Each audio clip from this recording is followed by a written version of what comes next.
नमस्कार दोस्तों, स्वागत है आप सभी का आपके अपने YouTube चैनल हिंदी अकेडमी में। आप सभी साथी इस वीडियो को देख कर के आए हैं, यानी आप लोग जानना चाहते हैं कि नेट की पुस्तक कहां तक सही होती है हमारे DSSB के एग्ज़ाम के लिए।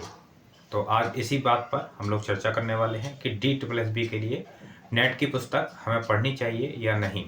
ये वीडियो आप तक क्यों पहुंचा रहा हूं, क्योंकि बहुत सारे कमेंट मुझे आते हैं, बहुत सारे जो साथी हैं वो मुझे कॉल करके पूछते हैं, मैसेज करते हैं व्हाट्सएप पे, पूछते हैं कि सर नेट की पुस्तक हमारे पास में है, हमने नेट की तैयारी की थी, क्या हम उससे DSSB की तैयारी कर सकते हैं?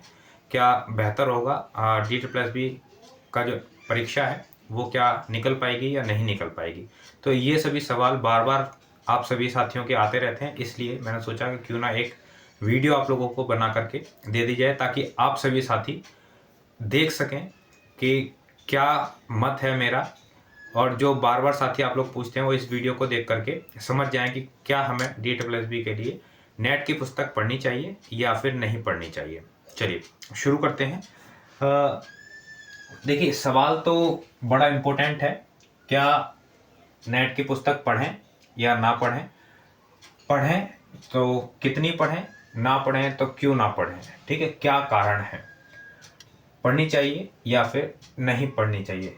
उससे पहले देखिए, नेट की पुस्तक DSSB के लिए कारगर होगी या नहीं होगी, उससे पहले हमें क्या देखना होता है? हमें देखना होता है एग्ज़ाम का पैटर्न, किसी भी एग्ज़ाम का पैटर्न। ठीक है, कोई भी एग्ज़ाम अगर हम तैयार कर रहे हैं तो उसका पैटर्न हम लोगों को पता होना चाहिए। देखिए, DSSB का क्या पैटर्न है और नेट का क्या पैटर्न है। ठीक है, सबसे पहले बात करते हैं पैटर्न की। पैटर्न आप लोगों को पता है या नहीं पता? दूसरा क्या है? सिलेबस, दोनों का। DSSB का सिलेबस क्या है, नेट का सिलेबस क्या है, ये आप देखेंगे। अगर ये दोनों चीज़ें आप लोगों को पता है तब आप खुद को जवाब दे पाएंगे कि हमें पढ़नी चाहिए पुस्तक या नहीं पढ़नी चाहिए। चलिए बात कर लेते हैं हम लोग। सबसे पहले पैटर्न की बात करते हैं DSSB के लिए। तो DSSB का जो पैटर्न है, चाहे वो TGT के लिए हो या फिर PGT के लिए हो, ठीक है, वो पैटर्न अलग होता है। ठीक है, और नेट का जो पैटर्न है वो अलग होता है। ठीक है, DSSB मैंने इससे पहले कई सारी वीडियोस में आप लोगों को पैटर्न के बारे में बताया है कि कैसे कैसे क्वेश्चन आते हैं। पूरा पेपर आप लोगों का 20-20 के मल्टीपल में होता है। ठीक है, 20-20 के मल्टीपल में, जबकि नेट में ऐसा नहीं होता। पूरे पेपर के लिए हमें समान समय मिलता है। पहले क्वेश्चन से लेके आखिरी क्वेश्चन तक हम आराम से जा सकते हैं। कोई सा भी क्वेश्चन पहले कर सकते हैं, कोई सा भी क्वेश्चन हम बाद में कर सकते हैं, जबकि DSSB में ऐसा नहीं होता। ठीक है, पहला तो पैटर्न बिल्कुल अलग हो गया।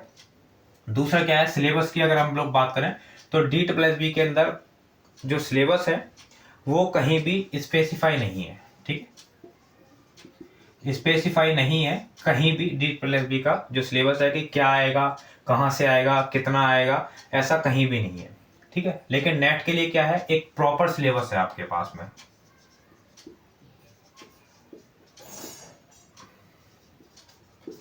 ठीक है, नेट के लिए आपके पास में प्रॉपर सिलेबस है, लेकिन हमारे पास में DSSB के लिए कोई सिलेबस नहीं है।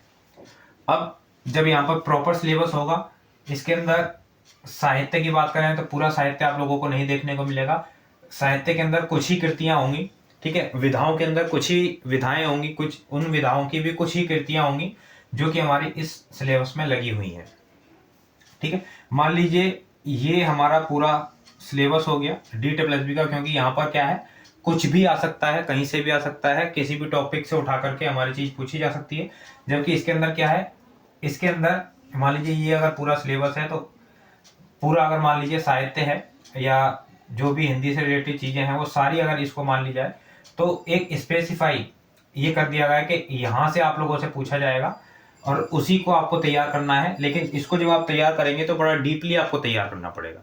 ठीक है, इसको क्या करना है, बड़ा ही डीपली आपको तैयार करना है, एक एक चीज को पढ़ करके।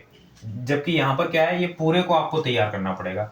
इसका मतलब क्या हुआ, मतलब ये हुआ कि हमारे लिए कहीं से भी नेट की पुस्तक पढ़ना सही नहीं होगा, उचित नहीं होगा। क्यों? क्योंकि कुछ टॉपिक्स हम लोग बहुत अच्छे से तैयार कर पाएंगे यहाँ से, लेकिन पूरे सिलेबस को तैयार नहीं कर पाएंगे। पूरे सिलेबस को तैयार करने के लिए स्पेशली जो DSSB को लेकर के जो किताबें बन रही हैं उनको हमें पढ़ना पड़ेगा। ठीक है, तो इसका जवाब आप लोगों को मिल गया होगा कि पढ़नी चाहिए पुस्तक या नहीं पढ़नी चाहिए। हाँ, आप एक काम कर सकते हैं, मान लीजिए कोई टॉपिक आप पढ़ रहे हैं और वो टॉपिक आपका नेट की पुस्तक के अंदर भी उपलब्ध है, तो उस टॉपिक को आप उस पुस्तक से हेल्प लेकर के पढ़ सकते हैं, उसको अच्छा कर सकते हैं आप नेट की पुस्तक से। ठीक है, ये आप कर सकते हैं। लेकिन अगर आप चाहें कि आप कोई और बुक ना पढ़ें, केवल नेट की पूरी प्रॉपर बुक पढ़ लें और उससे आपका सिलेक्शन हो जाए, तो ये फिर नहीं हो पाएगा। अगर आप ऐसा सोच रहे हैं तो ध्यान रखिएगा कि नेट की प्रॉपर पुस्तक आप लोगों को नहीं पढ़नी है। आपको क्या करना है, नेट की पुस्तक से कोई टॉपिक अगर आपका है जो आप पढ़ रहे हैं और उसको तैयार करना है अच्छे से, तो आप नेट की पुस्तक ले लीजिए और उससे उस टॉपिक को थोड़ा सा तैयार आप कर सकते हैं हेल्प लेकर के। प्रॉपर आपको नहीं पढ़ना है। प्रॉपर आपको क्या पढ़ना है, प्रॉपर पढ़ना है जहाँ से DSSB का पूरा पैटर्न जहाँ पर आता हो, जिस पुस्तक में DSSB का पूरा सिलेबस आता हो। वैसे सिलेबस कुछ है नहीं है, कहीं से कुछ भी पूछा जा सकता है। पुराने प्रश्न पत्र आप लोग देखिएगा, आपको पता चल जाएगा कहाँ से क्या चीज़ें आ रही हैं, कहाँ से डीपली चीज़ें पूछी जाती हैं, कहाँ से ऊपर से ही चीज़ें पूछ ली जाती हैं, कितना पढ़ना है, कितना छोड़ना है, वो सारी चीज़ें आप लोगों को पता चल जाएंगी अगर पिछले प्रश्न पत्र आप लोग देखते हैं तो। उम्मीद करता हूँ आप लोगों को ये वीडियो पसंद आई होगी। अगर पसंद आई है तो वीडियो को लाइक करें, शेयर करें और कमेंट करना ना भूलें। कोई भी अगर आपकी समस्या है, कोई भी क्वेरी है तो कमेंट में ज़रूर पूछ लीजिएगा। और अगर पहली बार चैनल पर आए हैं तो चैनल को सब्सक्राइब कर लीजिए ताकि इसी प्रकार की और भी वीडियोज़ आप लोगों को समय पर मिलती रहें। अगर आप लोग चाहते हैं कि मेरे साथ में जुड़ करके अपनी तैयारी को और बेहतर बनाएं तो बोर्ड पर नंबर दिया गया है, कोर्स से जुड़ करके आप लोग अपनी तैयारी को बेहतर बना सकते हैं। चलिए मिलते हैं हम लोग अगली वीडियो में अगले नए टॉपिक के साथ में। बहुत बहुत धन्यवाद आप सभी साथियों का।